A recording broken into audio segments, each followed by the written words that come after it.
Urban farming is really people growing food in their front yards, backyards, side yards.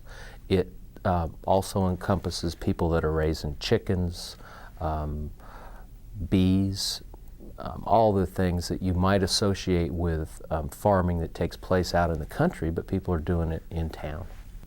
There are a lot of urban farms in our area.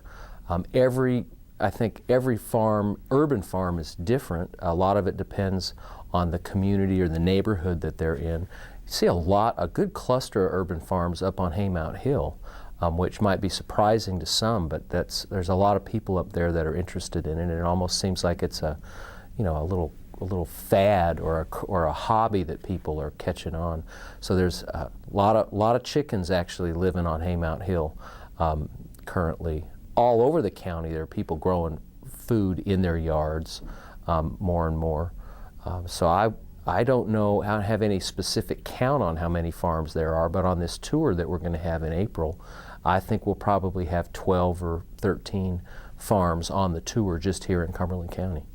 Our purpose for having the tour was to mix it up, to show different examples of urban farming, on some real tight lots, like up on Haymount Hill, and then there's some larger lots.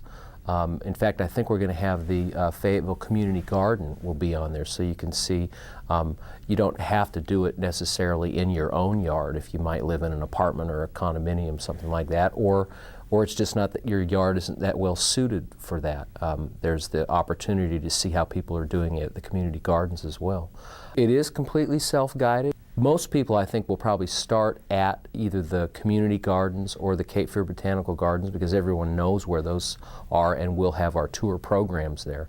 There'll be some workshops going on during the day there and other places. So at each stop, I think there'll be something different to learn. I know last year I stopped at about 11 or 12 of the homes and gardens that were on the tour, and that was a long day, so people might want to pick and choose 7 or 8. If they're real interested in beekeeping, well, there'll be a couple of homes on the tour where bees, a lot of interest in chickens, and so if you want to have hens that are laying eggs, there are some places you'll definitely want to go by. And then there's some wonderful vegetable gardens and fruit, people growing their own fruit and vegetables. So depending on what your interests are, just decide to go to as many as you want.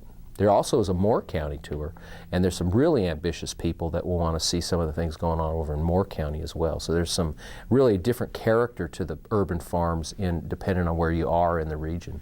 This year we're going to be asking people to pay $5 per person for adults. All the future urban farmers that want to come on this tour, the kids under 12, they're free.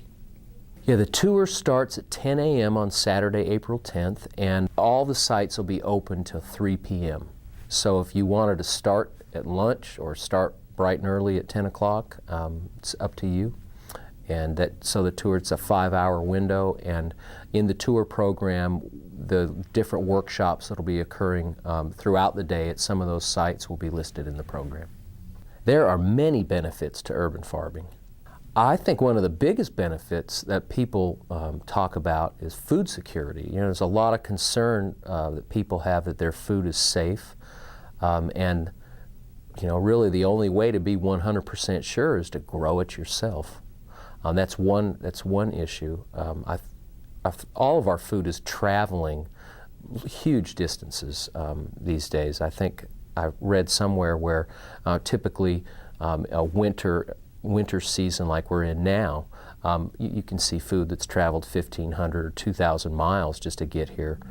So the food that you grow, if you can learn to eat seasonably, to eat what's in season here in North Carolina, you really cut down on the amount of food miles that your food is traveling. So I think there's a global benefit to that.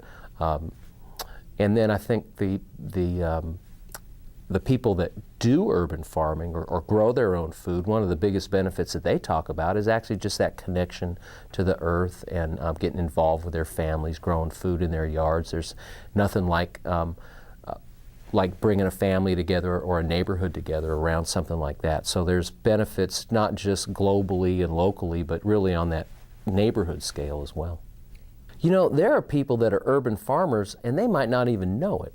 You know, I think the person that's growing, growing cherry tomatoes on their patio, if that's the only opportunity that they've got to grow and they're taking advantage of it, that's as good as the person that has a huge suburban backyard and is dedicating, just 20 or 30 square feet of that.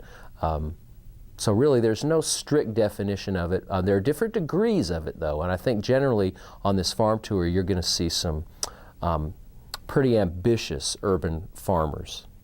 The best way to find out about more details about the tour would be to go to our website at www.sustainablesandhills.org. There'll be information there. We also send out an e-blast, an electronic newsletter, and there'll be articles coming out there. We'd love to have folks go to the website and sign up to receive that newsletter so they can hear about all the other great programs at Sustainable Sandhills throughout the year.